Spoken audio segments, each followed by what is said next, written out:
एक रोचक कहानी नसीब का लिखा। बहुत समय पहले की बात है। किसी एक गांव में बहुत ज्ञानी पंडित रहा करता था। पंडित आजू बाजू के सारे ही गांवों में बहुत प्रख्यात था और इसी वजह से धनवान भी। पंडित का परिवार ज़्यादा बड़ा नहीं था। पंडित अपनी पत्नी के साथ अपने बहुत बड़े घर में अकेला रहता था, क्योंकि पंडित को कोई बेटा था नहीं और एक बेटी थी जिसका विवाह पास के गांव वाले एक लड़के से हो चुका था। पंडित ने शादी से पहले अपने होने वाले दामाद की अच्छे से जांच पड़ताल की थी और अपनी बेटी का भविष्य भी ठीक से पढ़ा था। तब जाकर उसने बेटी की शादी की थी। लेकिन चंद सालों में ही पंडित का दामाद बुरी आदतों के चंगुल में फंस गया। जुआ और शराब की बुरी लत ने उन्हें सड़क पर लाकर रख दिया था। अपने बेटी की ऐसी दुर्दशा देखकर पंडित की पत्नी काफ़ी दुखी होती थी और अक्सर पंडित को कहा करती थी, तुम जाकर उनकी मदद कर आओ। पंडित हमेशा अपनी बीवी को यह कहकर उनकी मदद करने के लिए मना कर देता था कि अभी कुछ समय तक उनका बुरा वक्त चलना है। हम चाहे कितनी ही कोशिश कर लें, जो उनके नसीब में नहीं है वह उन्हें नहीं मिल पाएगा। पंडित की ऐसी बातों से उसकी पत्नी काफ़ी दुखी हो जाया करती थी और मन ही मन सोचती थी कि कैसा स्वार्थी पिता है, अपनी बेटी को इतने कष्टों में देखकर भी उसकी मदद करने के लिए मना करता है। आखिर भगवान ने जो इतना सारा धन धान्य दिया है उसका क्या करेंगे।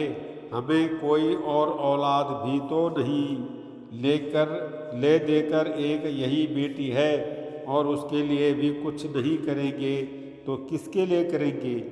पंडित ऐसा नहीं सोचता था। ऐसा नहीं है कि पंडित अपनी पुत्री से प्रेम नहीं करता था, लेकिन उसने अपनी पुत्री की कुंडली इतने अच्छे से पढ़ी थी और वह यह पहले से ही जानता था कि वह चाहे किसी भी लड़के से शादी करती, लेकिन उसके जीवन में यह समय आने वाला ही था और बिना इसे भुगते उसको छुटकारा नहीं मिलने वाला था। एक दिन खाने पीने के लिए भी मुहताज हो चुके पंडित के बेटी और दामाद उसके घर पर आए। पंडित ने और उसकी बीवी ने दोनों का खूब आदर सत्कार किया और खूब अच्छा खाना खिलाया।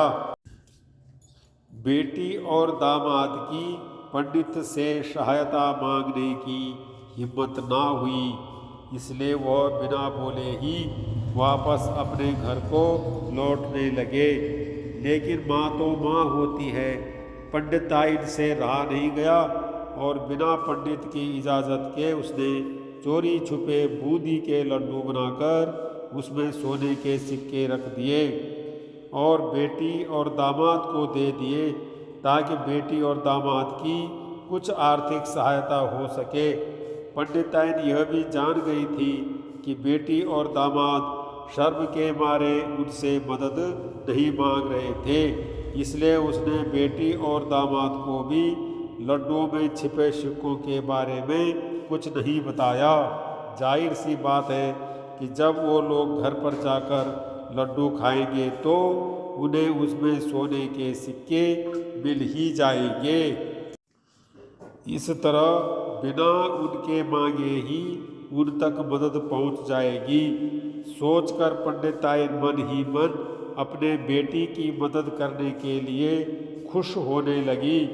पंडित के दामाद और बेटी उन दोनों का आशीर्वाद लेकर अपने घर के तरफ रवाना हो गए।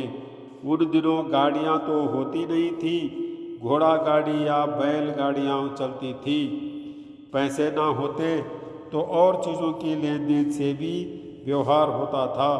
बेटी और दामाद का गांव पंडित के घर से बहुत दूर था, फिर भी पैसों की कमी के चलते वह चलकर अपने गांव की तरफ निकल पड़े। थोड़े दूर ही चले थे कि पंडित की बेटी के पैर में मोच आ गई और अब उसको चलना भी मुश्किल हो गया। पंडित के दामाद ने जब देखा कि उसकी बीवी अब बिल्कुल चलने में सक्षम नहीं है, तो उसने एक तांगा अपने घर तक किराए पर ले लिया। दोनों पति पत्नी तांगे में बैठकर घर तक पहुंच गए, लेकिन तांगे वाले को देने के लिए उनके पास पैसे थे नहीं। इसलिए पंडिताई ने जो बूंदी के लड्डू उन्हें दिए थे वही किराए के तौर पर उस तांगे वाले को दे दिए।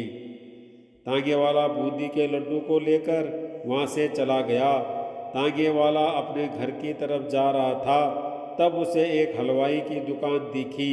उसने सोचा कि थोड़े से बूंदी के लड्डुओं से मेरे घर के लोगों का पेट थोड़ी भरने वाला है। इससे अच्छा मैं इन बूंदी के लड्डुओं को बेचकर उनसे कुछ चावल खरीद लेता हूँ। तांगे वाले ने बूंदी के लड्डू हलवाई को बेच दिए। जिस गांव में वह हलवाई रहता था, उसी गांव में एक आदमी ने घर पर पूजा रखी थी और उसी पंडित को उस पूजा के लिए बुलवाया था। पूजा में लगने वाले प्रसाद के लिए उस आदमी ने उसी हलवाई से बूंदी के लड्डू लिए जहाँ पर उस तांगे वाले ने बेचे थे। हलवाई ने भी उस आदमी को तांगे वाले से खरीदे हुए लड्डू ही पहले दिए ताकि वह खराब ना हो जाए, क्योंकि वह नहीं जानता था कि यह लड्डू कब बने हैं। पूजा खत्म होने पर दक्षिणा और बूंदी के लड्डू लेकर जब पंडित अपने घर आया और खाना खाने बैठा तो प्रसाद में लाए बूंदी के लड्डू खाते वक्त लड्डू से सोने का सिक्का निकला। इस घटना को देखकर पंडिताइन की आंखों से आंसू बहने लगे। पंडित ने जब पंडिताइन से उसके रोने का कारण पूछा तो पंडिताइन ने पंडित को सब कुछ बताया और पंडित से उनकी बातों पर भरोसा ना करने के लिए माफ़ी मांगी। पंडित ने पंडिताइन के आंसू पोंछे और कहा कि तुम्हारी तरह मैं भी हमारी बेटी को बहुत प्रेम करता हूँ, लेकिन अगर हम सबकी अब मदद करते हैं तो दामाद हमसे हमेशा ऐसे ही मदद की अपेक्षा रखेगा और अपनी बुरी आदतों को कभी नहीं छोड़ेगा। पंडिताइन भी अब पंडित की बातों से सहमत हो गई। 2-3 महीने बीत गए। पंडित के दामाद और बेटी फिर से एक बार उसके घर आए और इस बार उनकी परिस्थिति पहले से बेहतर थी, क्योंकि पिछली बार खाली हाथ जाने के बाद दामाद ने नया काम शुरू किया था और अपनी सारी बुरी आदतें भी छोड़ दी थी। दोस्तों, आपने कई बार लोगों को कहते सुना होगा कि मेरे नसीब में ही नहीं है, या नसीब में होता तो ज़रूर मिल जाता, या फिर यह कहावत कि नसीब से ज़्यादा किसी को नहीं मिलता ज़रूर सुनी होगी। यह कहानी आपको कैसी लगी?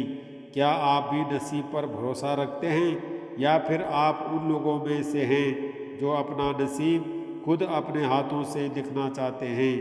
कहानी अच्छी लगे तो लाइक, शेयर और सब्सक्राइब ज़रूर करें।